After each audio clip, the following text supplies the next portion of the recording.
The sermon eight Banaras से हम लोग कुछ ऐसे क्वेश्चन ऑब्जेक्टिव क्वेश्चन करने वाले हैं जो बोर्ड एग्जाम में पूछे जाते हैं। और हमारे इंग्लिश का पेपर जो 15 फरवरी को है, जो एनसीईआरटी मतलब जो एनसीईआरटी बोर्ड से देने वाले हैं, उन लोग का एग्ज़ाम 15 फरवरी को है। जो इंग्लिश से क्वेश्चन रिलेटेड इस चैप्टर से जितने भी आने वाले हैं, मैं इस वीडियो में आपको कराने का कोशिश करूँगा। सबसे पहला क्वेश्चन की ओर चलते हैं। तो सबसे पहला इधर है एमसीक्यू पैटर्न। तो एमसीक्यू जो आते हैं इस चैप्टर से वो निम्न मतलब फॉलोइंग है, मतलब कुछ ऐसे क्वेश्चन हैं जो जिसमें पहला क्वेश्चन बोल रहा है what was Gautam Buddha early name, मतलब गौतम बुद्धा का जो था सबसे पहले नाम क्या था, तो उसका नाम था सिद्धार्था। ऑप्शन नंबर सी इसका करेक्ट आंसर हो जाएगा। इधर आंसर की भी दिया हुआ है, आप लोग एक बार मिलाते चल जाना। दूसरा नंबर क्वेश्चन बोल रहा है for how many days did Gautam Buddha wander. तो जो गौतम बुद्धा वॉन्डर किए थे वो थे हमारे 7 ईयर्स। ऑप्शन नंबर बी इसका करेक्ट हो जाएगा। 3 नंबर क्वेश्चन पूछ रहा है where did he vow to stay until his enlightenment came under a people tree। Option number इसका बी हो जाएगा करेक्ट आंसर। 4 नंबर क्वेश्चन बोल रहा है what did he name the tree. तो ट्री का नाम हो जाएगा, उन्होंने जो ट्री का नाम दे दिया था वो बोधित ट्री दे दिया था। ऑप्शन नंबर ए इसका करेक्ट आंसर हो जाएगा। 5वां नंबर क्वेश्चन बोल रहा है which seed did Buddha ask to bring. तो जब हमारे उस महिला को जो बोला था उसको बोला था बी नंबर मस्टर्ड सीड लाने के लिए। 6 नंबर क्वेश्चन पूछ रहा है Gautam Buddha got enlightenment after how many days. तो गौतम बुद्धा जो एनलाइटमेंट किए थे वो 7 डेज का शायद एनलाइटमेंट किया था। ऑप्शन नंबर बी इसका करेक्ट हो जाएगा। ऑप्शन नंबर बी इसका करेक्ट हो जाएगा। 7 नंबर क्वेश्चन बोल रहा है in which city did Gautam Buddha deliver his first sermon। तो ऑप्शन नंबर सी इसका करेक्ट हो जाएगा बनारस। बनारस में जो था वो उन्होंने पहला ही किया था। 8 नंबर क्वेश्चन बोल रहा है at what age did prince Siddhartha renounced his princely life. तो जो वो 25 साल के जब हो गए थे तब उन्होंने छोड़ दिया था। तो 8 number question option number A इसका ही 8 का ऑप्शन नंबर ए ही करेक्ट आंसर हो जाएगा।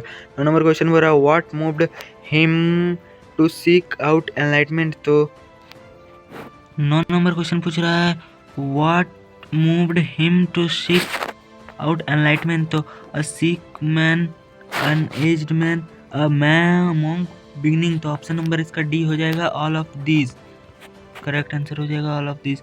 11 नंबर मतलब 10वां नंबर क्वेश्चन पूछ रहा है the wise do not knowing the terms of the world. तो इसका हो जाएगा, इसका ऑप्शन नंबर ए हो जाएगा लाफ। बी नंबर हो रहा है स्माइल। सी नंबर हो रहा है ग्रीव। तो वाइज जो चालाक लोग होते हैं वो क्या नहीं समझते हैं। तो ऑप्शन नंबर शायद इसका मेरे हिसाब से सी हो जाएगा करेक्ट आंसर। तो ऑप्शन नंबर सी इसका करेक्ट आंसर हो जाएगा।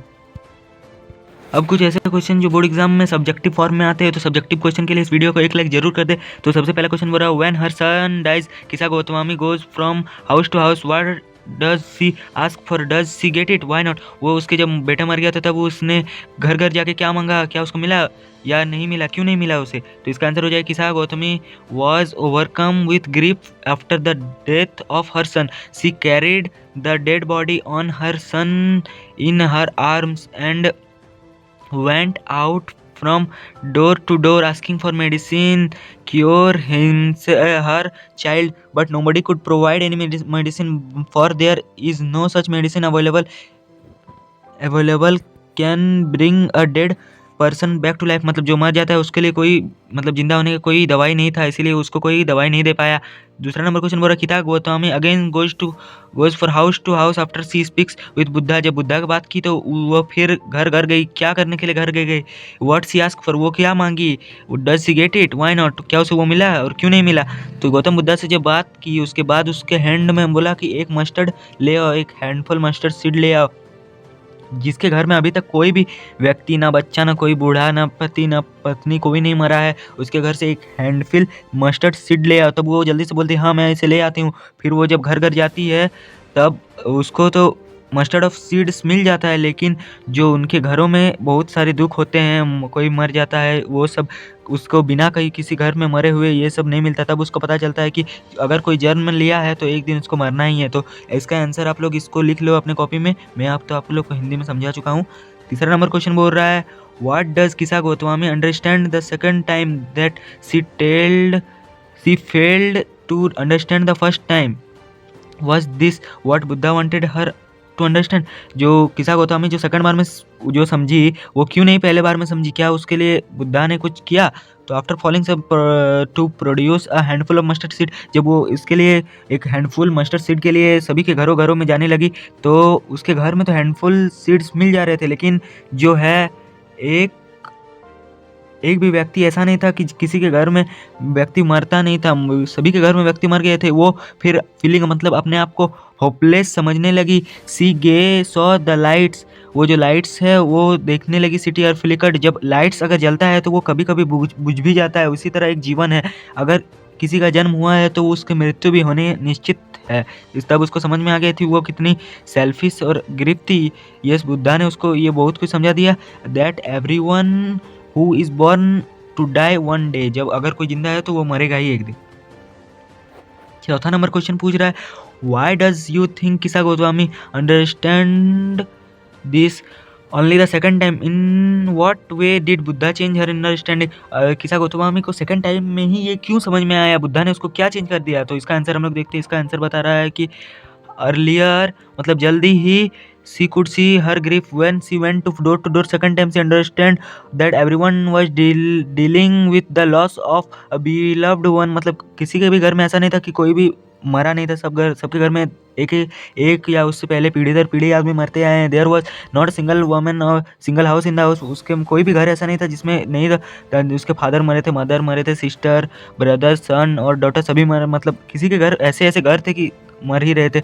Everyone at some point or the other had experience the death of his loved ones. Gautam Buddha helped her to understand all this as he told her to bring a handful of mustard seeds from a house where death had never locked at the door. This way she became aware that death is common all human things. उसको इस question के माध्यम से उसको ये समझ में आया कि जो है डेथ सभी के लिए आम बात है कि जब अगर कोई व्यक्ति आता है तो उसको डेथ होता ही है। तो सभी क्वेश्चन का आंसर हमारा यही बोल रहा है बार बार। How do you, question number 5 उतना इंपॉर्टेंट नहीं है।